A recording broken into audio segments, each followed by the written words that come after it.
O homem que inventou o pecado. Parte 3. 12.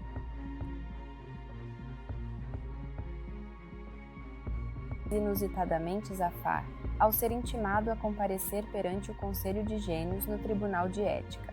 O tribunal, um órgão solene e respeitado, era responsável por manter a ordem e garantir que as interações dos gênios com outras espécies seguissem as leis cósmicas estabelecidas.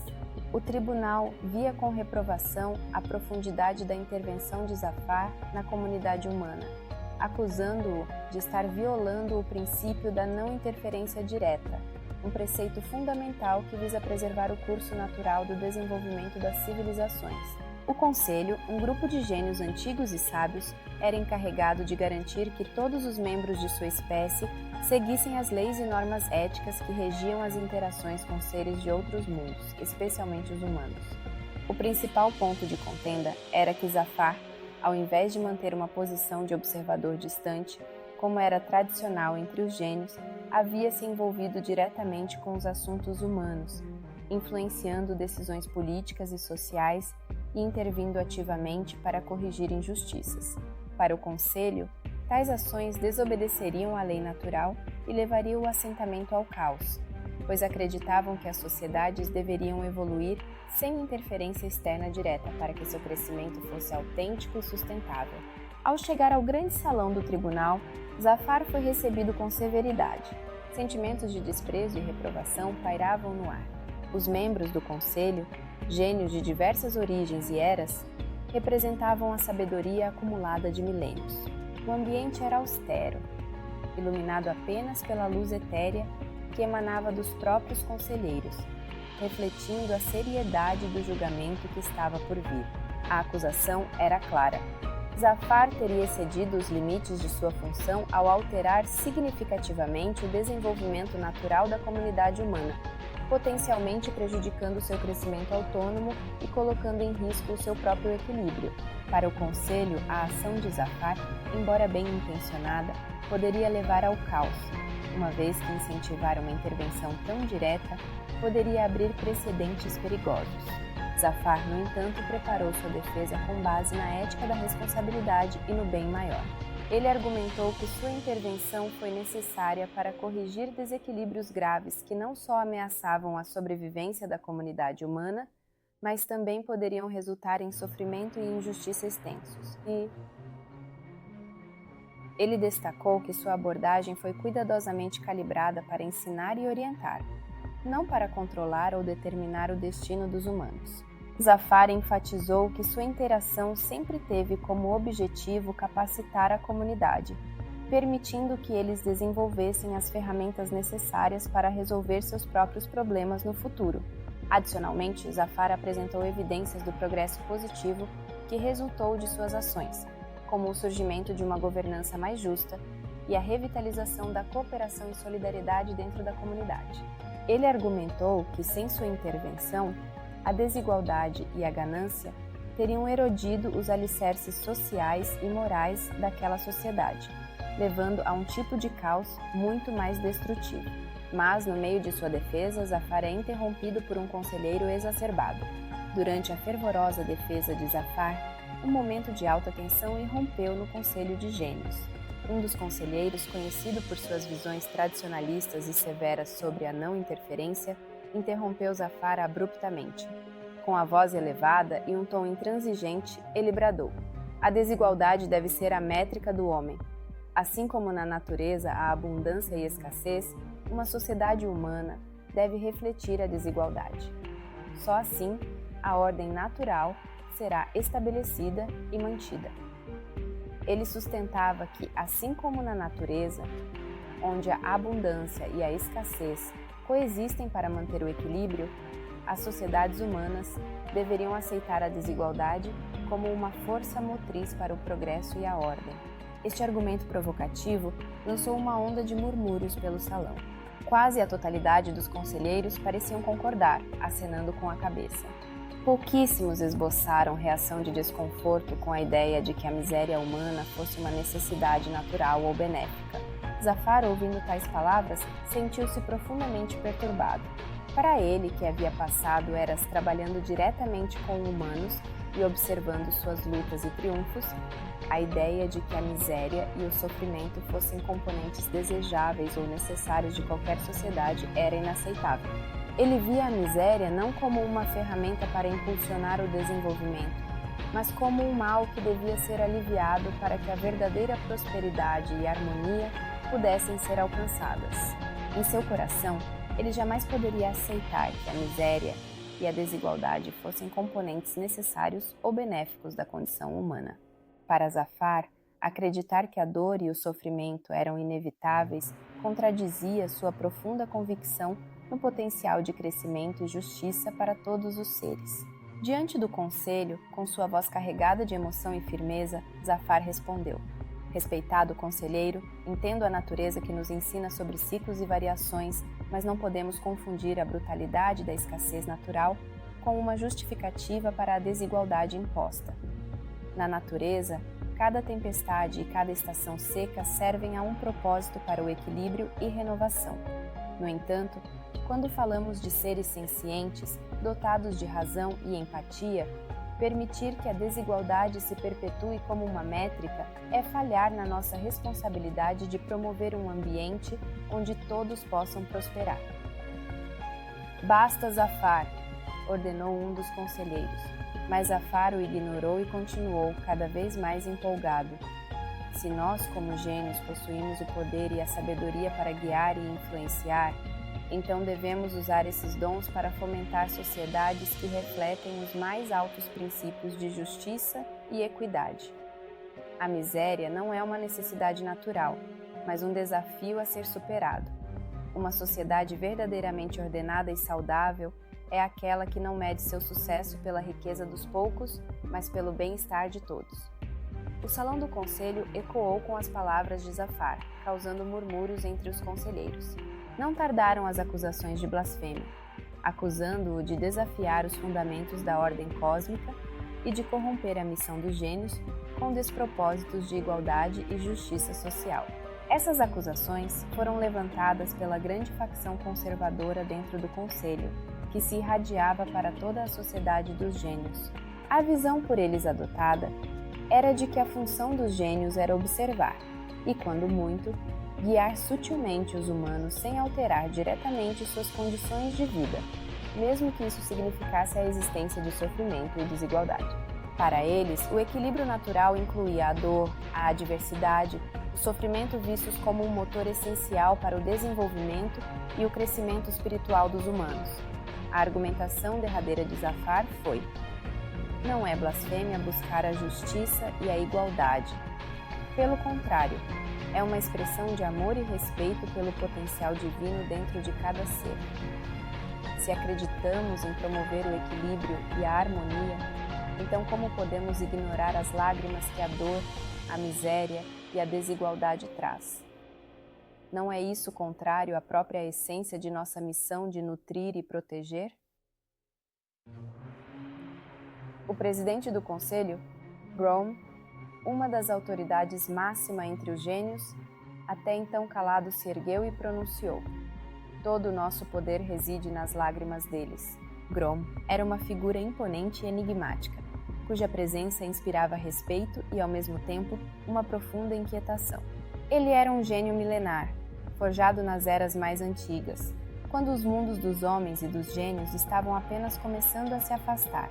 Seu nome, conhecido e temido tanto entre os mortais quanto entre os gênios, carregava o peso de incontáveis julgamentos e decisões que moldavam o equilíbrio do cosmos. Fisicamente, Grom tinha uma aparência austera. Seu corpo, embora esguio, exalava uma energia colossal, como se toda a sua forma estivesse à beira de explodir em poder. Grom raramente se expressava com emoção. Suas palavras eram poucas, mas pesadas, e ele nunca falava sem um propósito claro. A maioria dos gênios o temia, não apenas pelo cargo que ocupava, mas pela clareza com que via o mundo e a forma implacável com que aplicava a justiça. Ele vestia longas vestes brancas com detalhes em prata, que se moviam suavemente com cada passo, como se fossem parte de sua própria essência etérea. Grom acreditava profundamente no princípio da harmonia e na manutenção da ordem entre os mundos dos gênios e dos mortais. Para ele, os gênios não deviam interferir diretamente nos destinos humanos, pois isso corrompia a lei natural. Ele enxergava qualquer violação dessas regras com severidade, e aqueles que as transgrediam, como Zafar, enfrentavam não apenas sua desaprovação, mas a ira controlada de uma força milenar. O silêncio que se seguiu ao pronunciamento do presidente do conselho se fez sombrio. Aquelas palavras reverberaram pelo salão, carregando um peso que ia muito além do som. Era uma revelação ou um lembrete de uma verdade antiga e possivelmente esquecida. A conexão intrínseca entre os gênios e as emoções humanas, uma ligação que, segundo as antigas tradições, alimentava o próprio poder dos gênios. Em um universo onde a magia e o mistério entrelaçam os mitos das mais diversas civilizações, existe uma verdade constrangedora, pouco conhecida, que sustenta o poder dos gênios. Ele reside na dor dos homens. Essa revelação, escondida nas profundezas das eras, traz à luz a dependência dos mortais frente aos seres místicos que habitam os mundos desconhecidos. Os gênios, entidades de grande poder e sabedoria, têm sido venerados e temidos ao longo da história. Mas o que poucos sabem é que a fonte de sua magia provém das emoções humanas, mais precisamente das lágrimas derramadas em momentos de profunda tristeza. Cada lágrima humana carrega uma carga emocional que, quando liberada, emana energias que os gênios são capazes de captar e assim reafirmar sua força. Essa relação simbiótica explica por que os gênios têm sido historicamente aproveitadores das vicissitudes humanas. Ao influenciar sutilmente os eventos da humanidade, eles não cumprem qualquer papel cósmico de manutenção do equilíbrio e da ordem, mas apenas garantir a continuidade de sua própria existência e força. Zafar então percebeu que o exercício desse poder era desmesurado e sem ética. Os gênios, movidos pela sede de poder, manipulam situações para induzir emoções humanas extremas, buscando maximizar a colheita das lágrimas abundantes para afirmar sua autoridade e domínio. E qualquer um que levantasse questionamentos sobre a moralidade dessa ordem pré-estabelecida era solapado pelo dogma. Não se pode alterar o curso natural, ainda que para promover o bem-estar de todos. Havia ficado nítido para Zafar que as iniquidades não surgiam entre os homens, mas provocadas pelos gênios. Zafar, em pé diante do conselho, sentiu uma repulsa como nunca antes. Essa revelação profunda e perturbadora balançou o núcleo de Zafar. Ele sempre acreditou em uma missão mais nobre para os gênios, que eles existiam para proteger e promover o bem-estar dos seres humanos, e não simplesmente para explorar suas emoções como fonte de poder. As palavras do presidente do conselho, embora reveladoras, expunham uma verdade para ele inconcebível. Perdendo a compostura diante de uma realidade tão desoladora, Zafar se deixou levar pela emoção. O peso das revelações e o silêncio frio do conselho diante de suas propostas de compaixão incitaram nele uma reação inesperada. Com a voz elevada, ele desafiou o conselho de maneira direta e confrontadora. Como podemos nos chamar de seres de sabedoria e justiça se nossa grandeza é construída sobre a tristeza e o sofrimento humano? Exclamou Zafar, suas palavras carregadas de reprovação. Isso é tirania, não tutela. Explotar aqueles que deveríamos proteger é um ato de covardia, não de força. Essas palavras ofensivas ressoaram pelo salão, provocando uma mistura de choque e indignação entre os membros do conselho. A expressão de cada conselheiro variava entre surpresa e fúria, enquanto a tensão palpável se espalhava pelo ambiente. O presidente do conselho, frente ao claro desrespeito, chamou Zafar à ordem com fel nos olhos. Zafar, você ultrapassou os limites do decoro e do respeito que este conselho merece. Suas palavras não apenas ofendem nossa integridade, mas desafiam as próprias leis que nos regem. Você está aqui para ser julgado e não para julgar. Zafar, ainda agitado pela revelação e pelo debate intenso, permitiu que sua frustração dominasse completamente seu discurso. Dirigindo-se ao presidente do conselho, ele falou bruscamente: "O senhor é o pior de todos." Essas palavras, carregadas de desdém e decepção, ecoaram pelo salão, aumentando o choque e a tensão já palpáveis. A acusação direta e pessoal contra uma figura tão respeitada como o presidente do conselho foi um momento de ruptura. Essa atitude foi além de uma simples falta de decoro. Era uma ofensa grave contra a liderança do conselho e um ato que trouxe sérias repercussões para Zafar. A ira do presidente do conselho, alimentada pela ofensa direta de Zafar e a turbulência causada em toda a Assembleia, resultou em decisões drásticas e punitivas. Sentindo-se desafiado em sua autoridade e na ordem estabelecida, o presidente decidiu não apenas punir Zafar pessoalmente, mas também demonstrar o poder do conselho sobre aqueles sob sua tutela. Com um gesto de mão firme e uma palavra de comando, ele decretou a liberação de uma praga de gafanhotos sobre a vila que Zafar havia cuidadosamente ajudado a prosperar. O objetivo era duplo: servir como um aviso severo às demais entidades sobre as consequências da insubordinação e mostrar o controle absoluto dos gênios sobre os elementos naturais e a vida dos humanos. Para Zafar, o castigo foi ainda mais severo. O presidente do conselho o condenou ao ostracismo por 10.000 anos, a serem passados aprisionado dentro de uma garrafa mágica. Esta garrafa seria selada com encantamentos poderosos, limitando qualquer comunicação de Zafar com o mundo externo e impedindo sua influência. A garrafa seria escondida em um local remoto e inacessível, garantindo que a punição de Zafar fosse tanto uma sentença de isolamento quanto um período de reflexão forçado. Quando o decreto foi anunciado, um silêncio sombrio caiu sobre o conselho. Alguns membros estavam desconfortáveis com a severidade das punições, mas a maioria regozijou. A vila, que havia se tornado um exemplo de sucesso e cooperação sob a orientação de Zafar, logo foi envolvida por nuvens escuras à medida que enxames de gafanhotos desciam, devorando plantações e animais, comprometendo a sobrevivência daqueles que Zafar tanto lutara para proteger e ver prosperar. Zafar, por sua vez, foi aprisionado na garrafa sem a chance de se despedir ou tentar reparar o dano causado por suas últimas palavras impulsivas. Dentro da garrafa, ele ficaria isolado, com tempo suficiente para ponderar sobre suas ações, as consequências de suas palavras e os métodos que escolhera para expressar suas convicções. Mas assim como Aram estava sedento por vingança, uma inusitada parceria, Zafar sabia que Aram jamais seria um discípulo aplicado. Aram condensava em si a falhabilidade humana e não conseguia enxergar além de seus próprios desejos egoístas. Consciente dessa possibilidade sombria, Zafar enfrentava um dilema profundo. Por um lado, ele compreendia a natureza imperfeita de Aram e reconhecia que a ambição descontrolada do jovem representava um risco não apenas para ele mesmo, mas para todo o equilíbrio do mundo ao seu redor. Zafar cogitou abandonar Aram à sua própria sorte. Sabia que nem toda a sua paciência, perspicácia e esforço levaria à transformação potencial de Aram. Era uma criatura incapaz de aprender, nem com seus próprios erros. Aram nunca alcançaria a maturidade e sabedoria necessárias para manejar o poder de forma responsável. Contudo, a ideia de um ser tão impulsivo e imperfeito em posse de um poder desmesurado traria consequências desastrosas para todo o mundo ao seu redor. Uma estratégia que Zafar não só considerou, mas almejou. A impulsividade de Aram seria a mola propulsora e o poder que Zafar concederia faria dele o agente do caos. Zafar permanecia consciente das limitações inerentes ao seu plano. Ele sabia que nem todas as histórias terminam com transformações profundas e que uma personalidade como a de Aram são por demais imprevisíveis. No entanto, estava disposto a correr qualquer risco. Inusitadamente, Zafar solicitou: Aram, ordene-me lhe tornar o homem mais poderoso do mundo.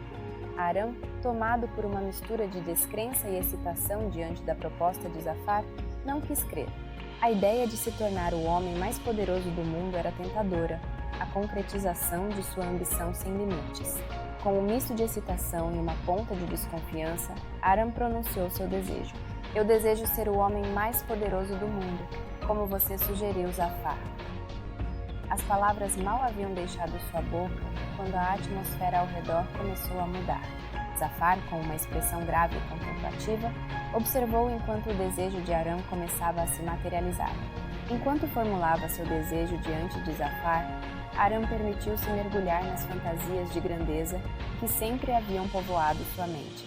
Imaginava-se não apenas como um homem poderoso, mas como uma figura de majestade incomparável envolto em símbolos de riqueza e autoridade que o destacariam como um líder supremo entre os homens.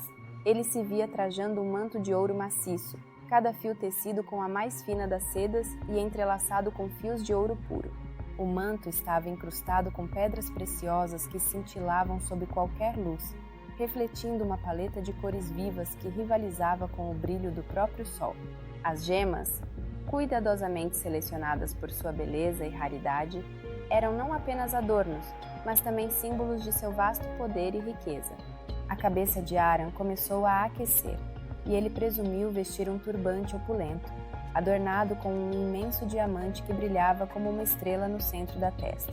O diamante seria tão grande e luminoso que parecia capturar e refletir toda a luz do mundo, anunciando sua presença e poder a todos que o vissem. Em uma de suas mãos, Aram sentiu um peso. Ele deduziu ser o mágico cetro do Rei dos Reis. Este objeto não era apenas um bastão de comando, mas um artefato de imenso poder mágico, capaz de impor a vontade de seu portador sobre os reinos da terra. Imaginou o cetro forjado em ouro puro, ornamentado com uma miríade de pedras preciosas e encimado por um orbe de cristal que pulsava com uma luz etérea. O calor que sentia em sua cabeça era, sem dúvida, a metáfora do peso da mais majestosa coroa que ele agora carregaria, representando o fervor de seu próprio desejo de poder. Quando Aram abriu os olhos, a realidade diante dele era drasticamente diferente da grandiosa visão de poder e riqueza que ele havia imaginado. Ao invés do manto dourado incrustado de joias e do turbante adornado com um diamante imenso, ele se encontrava vestindo um hábito simples, negro como a noite mais escura, com mangas longas e largas feitas de um tecido surrado. O capuz cobria completamente sua cabeça, ocultando seu rosto e adicionando um ar de mistério e austeridade à sua aparência. Segurando um cajado de madeira simples, do mesmo tamanho que ele, Aram sentiu seu peso e sua textura áspera. Esse cajado, desprovido de enfeites ou símbolos de poder, simbolizava uma jornada diferente da que Aram havia antecipado. Em vez de um símbolo de domínio, o cajado representava apoio e humildade, elementos que Aram havia frequentemente ignorado em sua busca por poder. Diante da mudança drástica em sua aparência e do cenário desconcertante ao seu redor, Aram sentiu-se inicialmente confuso e desorientado. A transformação abrupta de suas vestes suntuosas e adereços poderosos para um hábito simples e um cajado de madeira não fazia sentido para ele, que tinha aspirações de grandiosidade e domínio. Enquanto a realidade de sua nova situação se instalava, a confusão deu lugar à revolta. "Mas que porra é essa?" ele exclamou, sua voz ecoando no vazio do deserto. Aram sentia-se traído pelas circunstâncias e pela falta de controle sobre seu próprio destino. Ele não conseguia entender como ou por que havia sido colocado nessa posição, vestido de maneira tão humilde e aparentemente destituído do poder que ele tanto desejava.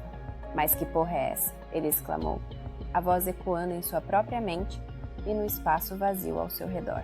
A transição abrupta de suas fantasias de poder e magnificência para essa realidade de austeridade e simplicidade era demais para ele. "Você pediu o poder, Aram," Zafar respondeu calmamente, sua voz firme e serena contrastando com a agitação de Aram. "Eu te dei o verdadeiro poder, o poder de determinar a vontade alheia." O diálogo entre Aram e Zafar se tornava cada vez mais um terreno de revelações e confrontos de expectativas versus realidade.